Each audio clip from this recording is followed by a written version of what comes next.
Hello बच्चों, मैं शिखा learn smart with Ashok बकारिया की क्लासेस में एक बार फिर से वेलकम है। बच्चों, अभी हमने फिजिक्स के 2 सेशन 12th क्लास के डाले हैं। मैंने कोशिश ये की है कि जितना भी जल्दी हो सके उसको करवाया जाए, क्योंकि टाइम बहुत थोड़ा बचा है। तो जो भी एचपी बोर्ड के बच्चे हैं, प्लीज़ चैनल को ज़रूर सब्सक्राइब करें। आगे आने वाली जो वीडियोज़ होंगी वो बहुत ही आपके काम की रहेंगी, ठीक है। तो ज़्यादा टाइम ना वेस्ट करके हम अपने पॉइंट पर चलते हैं। हमने 2 आपके सेशन लिए थे जिसमें हमने सीखा था about the electric field intensity क्या रहती है, और इलेक्ट्रिक फील्ड इंटेंसिटी हमारी एक एक्सियल में बाय डाइपोल मोमेंट, डाइपोल से कैसे बनेगी और इक्वेटोरियल में कैसे बनेगी बाय डाइपोल, ठीक है। डिस्कस किया था अभी हमने जो प्रीवियस सेशन लिया था। तो आज जो हम डिस्कस करने वाले हैं वो है आपका गॉसिस लॉ।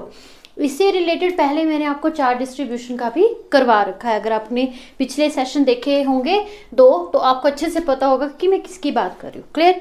चलिए गॉसिस लॉ पे फोकस करते हैं। मैंने आपको एक चीज़ सिखाई थी फाई मैंने क्या कहा था कि टोटल नंबर ऑफ लाइंस कितनी होती हैं जो किसी भी बॉडी के अंदर जाती हैं, या मतलब कितनी लाइंस है जो कि एरिया कवर करती हैं। तो इसको हम क्या कहते थे? Electric flux. आपको याद होगा ये इलेक्ट्रिक फ्लक्स कहते थे। क्लियर? एंड इलेक्ट्रिक फ्लक्स जो रहता था वो होता था phi is equal to E into D S आता था, ठीक है। अगर यहाँ पे मैंने ds लिखा है तो यहाँ पे भी d फाई आएगा कि smallest electric flux with the smallest area, जो भी मतलब स्मॉलेस्ट एरिया के हम निकाल रहे हैं उसके हिसाब से हम इसको लिखेंगे। अगर मैं यहाँ पे लिखूंगी फाई तो ये बन जाएगा मेरा ऐसे करके s। इसका मीनिंग क्या है कि ये पूरे के पूरे सरफेस की बात कर रहा है, पूरे के पूरे एरिया की बात कर रहा है, जो कि ये साइन लगा है। इसको इनक्लोज इंटीग्रेशन भी कहते हैं या इनक्लोज सरफेस एरिया भी कहते हैं। क्लियर? और यहाँ पे आ जाएगा ई इंटू डी एस। क्लियर बात? ये चीज़ आपको याद होगी, हमने प्रीवियस सेशन में ये पढ़ रखी है। अब बच्चों बात आती है गॉसिस लॉ की। गॉसिस लॉ क्या रहता है कि total electric flux which is equal to E into D S, ये किसके बराबर होता है? टोटल चार्जेस कितने होते हैं आपके उस एरिया के अंदर बाय एप्सिलॉन नॉट। ये एक और रिजल्ट लेके आया है जिसका नाम है गॉसिस लॉ। क्लियर? कि phi is equal to Q by epsilon naught. आपने इतनी सी ही चीज़ याद रखनी है कि phi is equal to Q by epsilon naught. Q क्या है कि टोटल कितने चार्जेस आपके किसी भी एरिया के अंदर, और एप्सिलॉन नॉट एक कांस्टेंट वैल्यू होती है, उसको हम लिखते हैं जिससे कि हमें टोटल इलेक्ट्रिक फ्लक्स की जानकारी हो जाती है। ठीक है, बात समझ में आ गई? ये रिजल्ट है सिंपल किसका? गॉसिस लॉ का। क्लियर? चलें आगे, ठीक है। अब देखते हैं नेक्स्ट हमारा जो हमने इससे रिलेटेड आर्टिकल पढ़ना है उसको हम देखते हैं। देखिए अब हमारे पास में क्या है, एक इलेक्ट्रिक चार्ज है, ऐसे करके मैंने पॉजिटिव क्यू ले लिया। क्लियर? अब एक इलेक्ट्रिक चार्ज है, ये पहले से क्या है? चार्ज है, तो मीन्स क्या है? ये सोर्स चार्ज है। अब ये फील्ड बनाएगा, इस तरफ भी जाएगा, इस तरफ भी जाएगा, इस तरफ भी जाएगा, इस तरफ भी जाएगा। क्लियर? फील्ड बनाएगा। और यहाँ पे जहाँ तक इसकी फील्ड आएगी उसको मैं कवर कर लूँगी कि इतनी इतनी जगह तक इसकी क्या है? पहुँच है, और इतनी इतनी जगह पे इसने फील्ड बनाई है। तो बच्चों इस चीज़ को हम क्या कहते हैं? इस चीज़ को हम कहते हैं गॉसियन सरफेस। क्या कहते हैं? Gaussian surface. मतलब जहाँ तक आपका फील्ड बना है, जहाँ तक आपकी इमेजिनरी लाइन्स जो ये शो करती है कि कितनी हमारी फील्ड जो बनी है। क्लियर? इमेजिनरी जो सरफेस होता है कि कितनी हमारी फील्ड बनी है। क्लियर? अब हमें क्या करना है कि गॉसिस लॉ के हेल्प से या गॉसिस लॉ को प्रयोग में लाके मुझे ये निकालना है कि टोटल इलेक्ट्रिक फ्लक्स कितना है। मतलब कि हमने रिजल्ट पढ़ा है कि phi is equal to Q by epsilon naught. Then इसी का हमने क्या करना है? प्रूफ निकालना है कि ये इसके बराबर होता है भी है कि नहीं होता है। क्लियर बात? ठीक है। तो हमने उसके लिए क्या किया कि एक चार्ज कंसीडर कर लिया, इसका नाम क्या है? पॉजिटिव क्यू क्या है? एक आइसोलेटेड चार्ज है, एक आइसोलेटेड चार्ज है, और जो कि प्लेस्ड है यहाँ पे एट, वो लिख सकते हो आप, नहीं लिखना तो यहाँ पे भी आप रोक सकते हो। ठीक है। अब बात करते हैं व्हाट इज द मीनिंग की आइसोलेटेड चार्ज क्या है। आइसोलेटेड चार्ज जो वो होता है जिसके ऊपर कोई भी एक्सटर्नल फोर्स एक्ट नहीं करती है। क्लियर? आपने पढ़ा होगा +1 में आइसोलेटेड सरफेस के बारे में, या आइसोलेटेड जो भी रहता है। तो आइसोलेटेड का मीनिंग क्या है कि बाहरी कोई भी इसके ऊपर फोर्स नहीं पड़ रही है, ये आइसोलेटेड होके रखा है। जैसे कि हम एक कमरे में बंद है, जैसे अब हम बात करें कोविड के टाइम पे हमें कमरे में बंद रहने को कहा जाता, तो हम कहते थे कि उसको आइसोलेट किया गया। तो उसी तरीके से कोई भी बाहर की चीज़ अंदर नहीं जाती थी, तो उस चीज़ को हम क्या कहते हैं, आइसोलेटेड चार्ज। क्लियर। अब बात करते हैं टॉपिक की कि मुझे इसके बराबर इसको प्रूव करना है। क्लियर। ये फिगर आपको समझ में आ गया, गॉसियन सरफेस का पता चल गया। चलिए अब असली जो फिगर इसमें आपके डेरिवेशन में काम आएगा उस पर बात करते हैं। ये ले लिया मैंने गॉसियन सरफेस, पहले बना लिया। यहाँ पे मैंने पॉजिटिव चार्ज ले लिया जिसकी मैंने अभी बात की। अब हम क्या करेंगे बच्चों, टोटल इलेक्ट्रिक फील्ड निकालनी है मुझे, मीन्स कि इलेक्ट्रिक फ्लक्स निकालना है कितना है। तो मुझे नहीं पता, तो हम क्या करेंगे, इस पूरे स्फीयर का एक स्मॉलेस्ट एरिया कंसीडर कर लेंगे। अगर मुझे इसका पता चलेगा तो पूरे का भी पता चल जाएगा। अगर मुझे ये पता है कि एक पेन जो है वो 10 रुपए का है, तो 100 पेन कितने के आएंगे पता चल जाएगा। तो उसी तरीके से हम कोशिश करेंगे कि पहले एक का निकालें। क्लियर। तो ये आपका सोर्स चार्ज है, इसने गॉसियन सरफेस बनाया, तो इस तरीके से यहाँ पे आगे फील्ड को भी बढ़ाएगा। और यहाँ पे मैंने क्या करना है कि ds कंसीडर कर लिया है। ds मीन्स की स्मॉलेस्ट एरिया। क्लियर। यहाँ से यहाँ तक मेरा क्या आ जाएगा, आपका समझाया था मैंने आपको कुछ पोजीशन वेक्टर समथिंग कुछ भी, तो इसको आप नाम p दे दीजिए, q दे दीजिए, कुछ भी दे दीजिए, बस इतनी सी चीज़ आपको समझनी है। क्लियर बात। चलिए अब आगे। क्लियर। अच्छा, अब हमें पता है कि मुझे इसके बराबर इस रिजल्ट को प्रूव करना है, तो क्या करेंगे, वी नो दैट, क्या पता है हमें, जो अभी मैंने आपको शुरू में बताया, वी नो दैट कि d phi is equal to E into ds के बराबर होता है, ये मुझे पता है। क्लियर। अब हमें ये पता करना है कि इलेक्ट्रिक फील्ड इंटेंसिटी कितनी होगी इसमें, यहाँ पे। क्लियर। यहाँ पे कितनी होगी, तो वो क्या रहेगा बच्चों, फोर्स बाय टेस्ट चार्ज रहता था। क्लियर। तो यहाँ पे रिजल्ट आएगा 1/4 pi epsilon naught q by r square and r unit vector. Clear. r यहाँ पे क्या है, जो कैप लगी है, this is your unit vector. Clear. Unit vector means की वैल्यू कितनी है, 1 है। मैंने ये भी आपको बताया था कि इस यूनिट की वैल्यू कितनी रहती है, आर वेक्टर, एंड नीचे इसका मैग्नीट्यूड। ये मैंने प्रीवियस सेशन में आपको अच्छे से एक्सप्लेन कर रखा है। क्लियर बात। अब आपको क्या करना है कि डी फाई निकालना है। क्लियर। इसको हम ऊपर ले जाएंगे, ऊपर मीन्स कि यहाँ पे इसको सब्स्टिट्यूट कर देंगे, तो यहाँ पे आएगा D phi is equal to 1/4 pi epsilon naught q by r square. Clear. And r cap. अब देखिएगा बच्चों, आपने एक एरिया वेक्टर का पढ़ा होगा कॉन्सेप्ट, ठीक है। एरिया वेक्टर, वहां पे एक रिलेशन रहता है, क्या रिलेशन है कि ds into N vector is equal to ds, इस तरीके से यूनिट में। क्लियर। मीन्स कि उसी से आता है, बट थोड़ा सा अलग तरीके से लिखा जाता है कि r ds, जो ये भी हमने बात करी है, इसी तरीके से आता है ये। तो अगर हम इसको समझें तो ये वाला रिजल्ट भी हमें याद रखना है कि ds into N cap is equal to ds vector. Clear बात। ठीक है। अब हम क्या करेंगे, ये वेक्टर है, ठीक है, तो यहाँ पे हम जाके क्या पुट कर देंगे, देखिए इसको पहले यहाँ तक अगर आपको समझ में आ गया है तो आगे चलते हैं। फिर इसको इरेज कर देते हैं हम। चलिए ओके। अब क्या करेंगे, डी फाई मेरे पास में बना है 1/4 pi epsilon naught q by r square into R N and into ds vector. Clear. आगे फिर से वी नो दैट, अभी जो रिजल्ट हमने बात करी है, वी नो दैट क्या पता है जी हमें कि ds vector is equal to ds N cap के बराबर है। क्लियर। एंड ds जो है वो एक एरिया वेक्टर है, ये क्या है, एक एरिया वेक्टर है। क्लियर। एंड स्मॉलेस्ट एरिया भी आप इसको समझ सकते हैं। अब देखिए यहाँ पे इस चीज को पुट कर देंगे तो रिजल्ट आएगा D phi is equal to 1/4 pi epsilon naught q by over r square, है ना, r cap and into ds into n cap. समझ में आ गई बात। n कैप इसी तरफ से बनता है, n यूनिट वेक्टर भी यहीं से बनता है। ये ds होता है, ये स्मॉलेस्ट एरिया होता है, ये वेक्टर में नहीं आएगा, ठीक है। इस चीज़ का ध्यान रख लेना कि यहाँ पे ये वेक्टर में नहीं आएगा, ये किस में आएगा, ds में आएगा। ये यहाँ पे ds, ये आया ds into n cap which is equal to ds vector. Clear. अब देखिए आगे हम क्या करेंगे, r एंड n कैप को सॉल्व करेंगे। दोनों यूनिट वेक्टर है तो वैल्यू कितनी बनेगी, 1 होगी।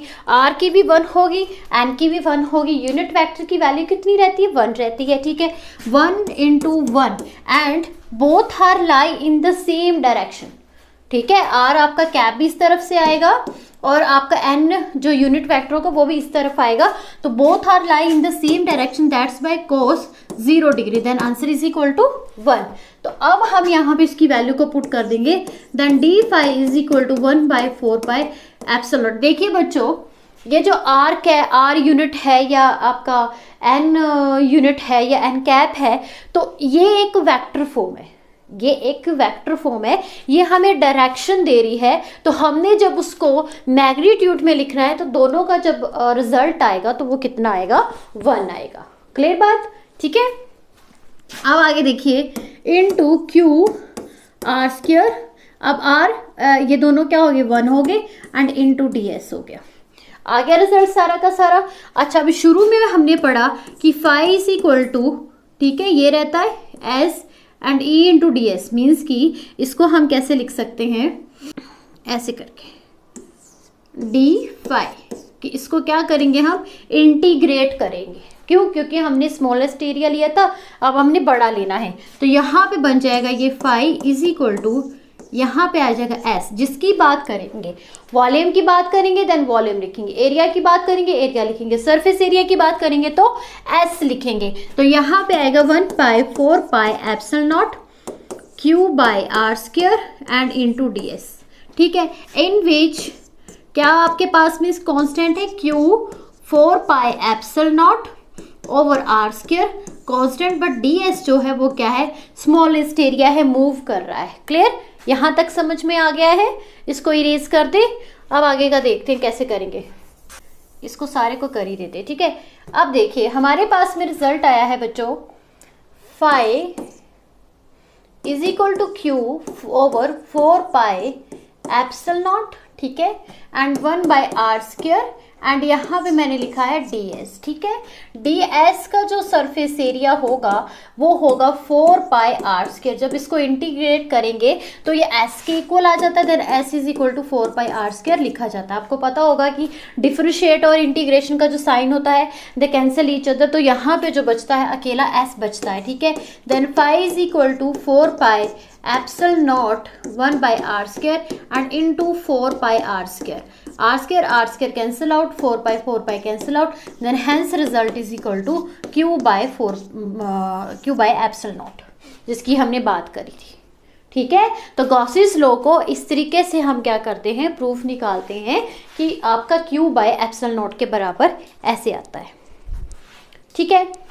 समझ आ गई बात। ये क्या था, गॉसिस थ्योरम थी, गॉसिस थ्योरम थी या गॉसिस लॉ था।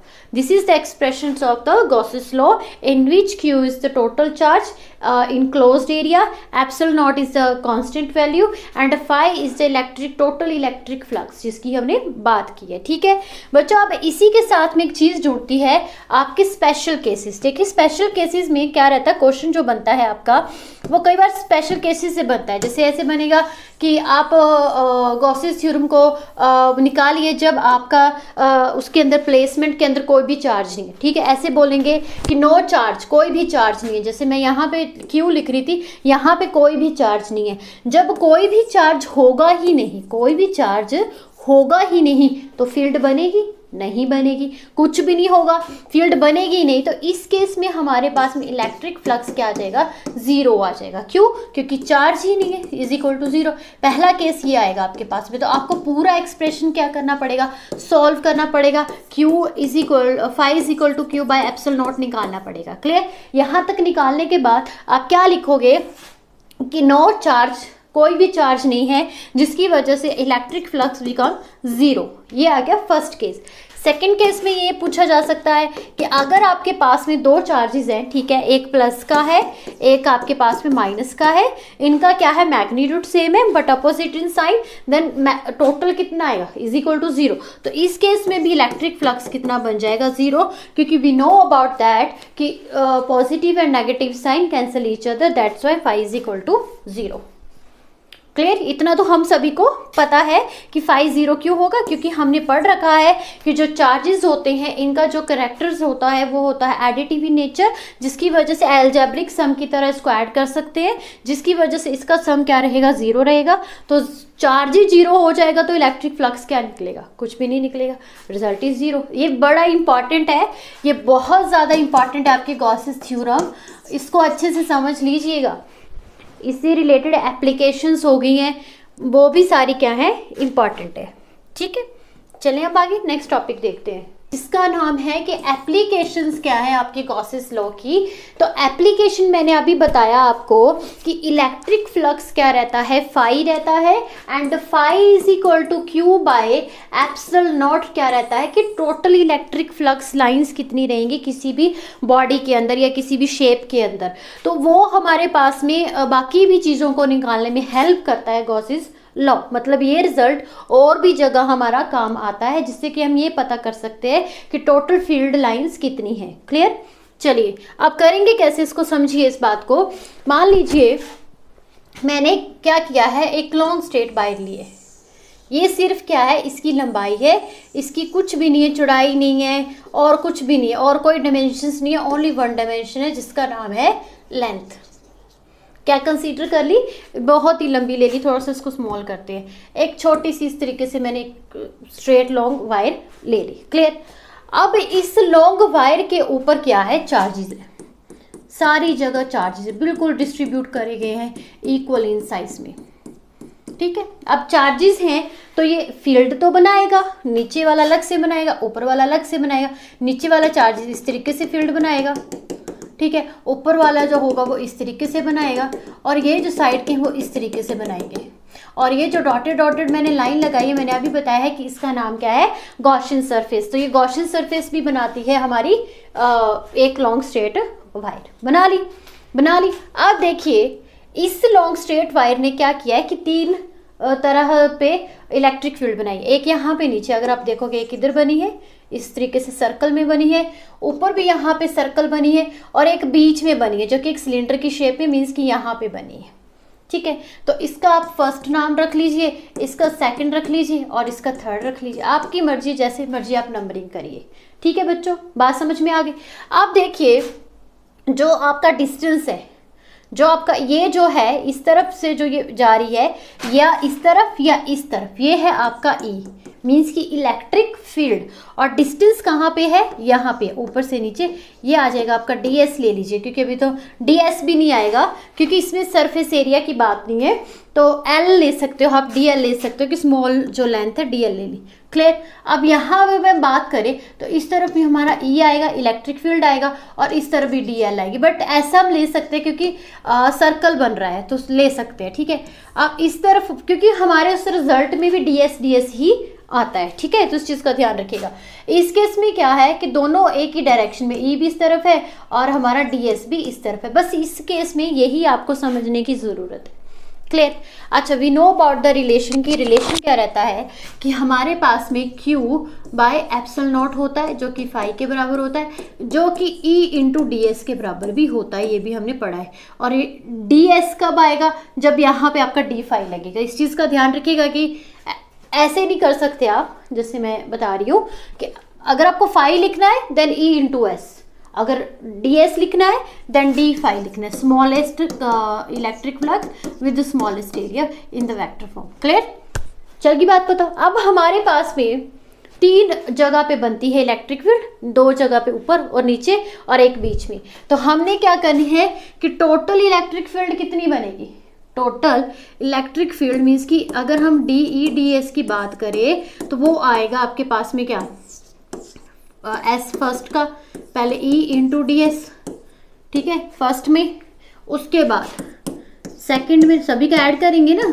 सेकंड में, उसके बाद थर्ड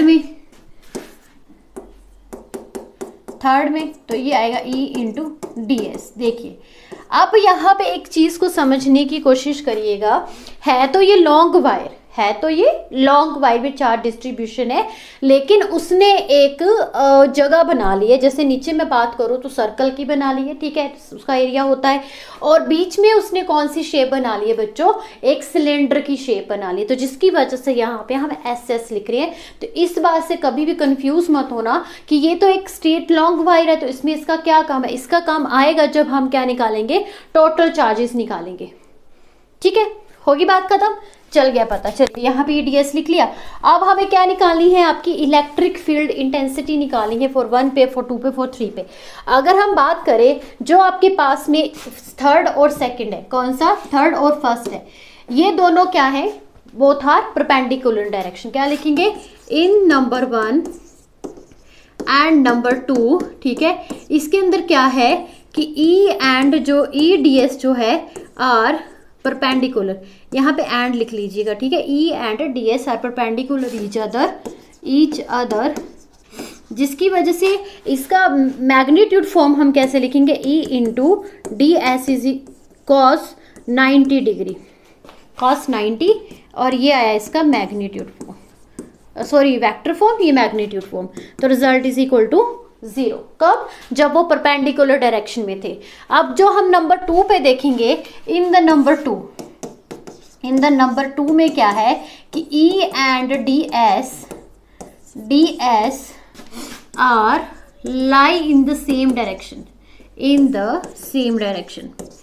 सेम डायरेक्शन में जा रहे हैं बच्चों, तो इनके बीच का एंगल कितना बनेगा, 0 डिग्री बनेगा। तो लिख लीजिए, क्या लिखेंगे, E into DS is equal to E DS cos 0 degree, and cos 0 degree is equal to 1, तो मीन्स कि वो बचेगा E DS इंटू 1, जो भी है, जो इसका मैग्नीट्यूड फॉर्म आएगा। ये हमने क्या लिखा था ऊपर, वेक्टर फॉर्म लिखा था। अब आप पुट कर लीजिए, पुट करने पे हमें क्या रिजल्ट मिला कि ये 0 हो गया, क्लियर, ये भी 0 हो गया, बचेगा क्या, ये बीच, जो आपका बीच का है, जहाँ पे आप सेम डायरेक्शन में जा रहे थे, ठीक है। इरेज कर दे ऊपर वाला, यहाँ से थोड़ा सा इरेज कर देते हैं ना। देखिए तो हमारे पास में रिजल्ट क्या बचा, E into DS is equal to E and DS, इस तरीके से एक रिजल्ट बचा है।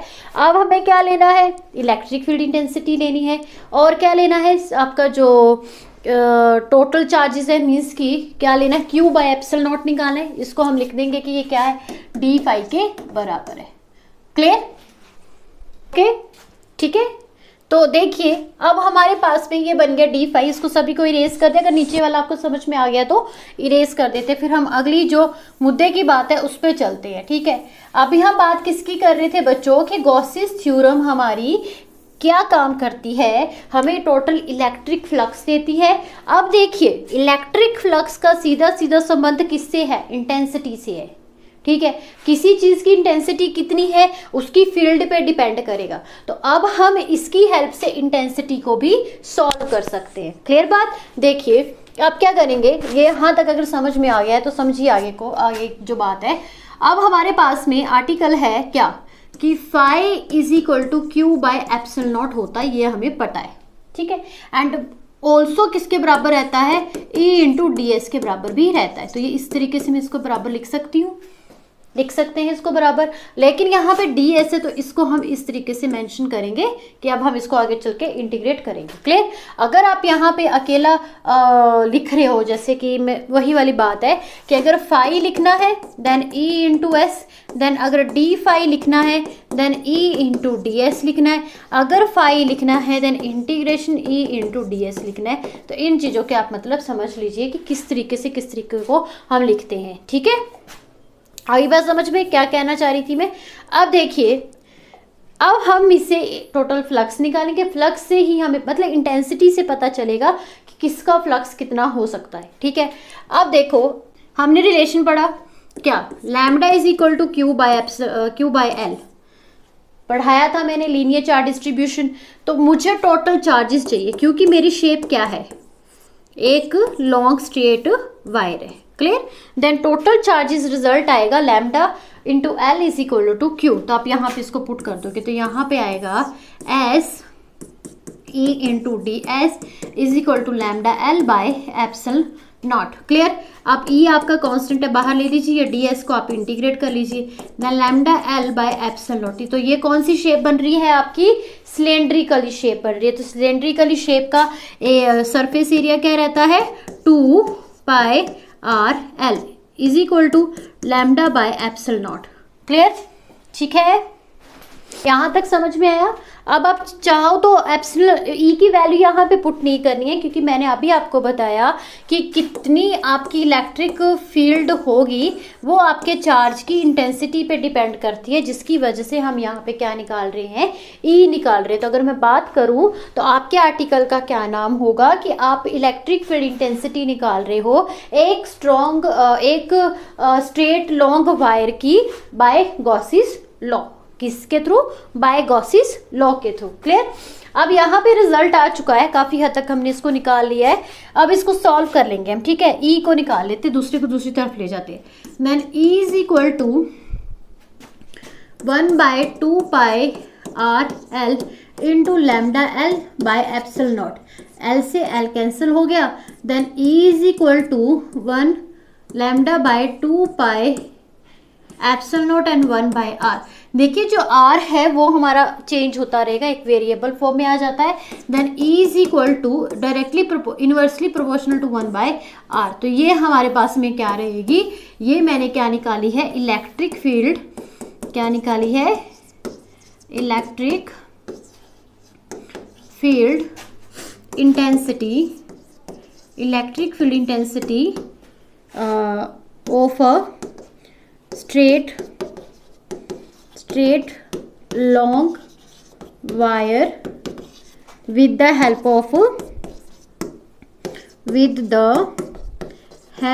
of Gauss's law।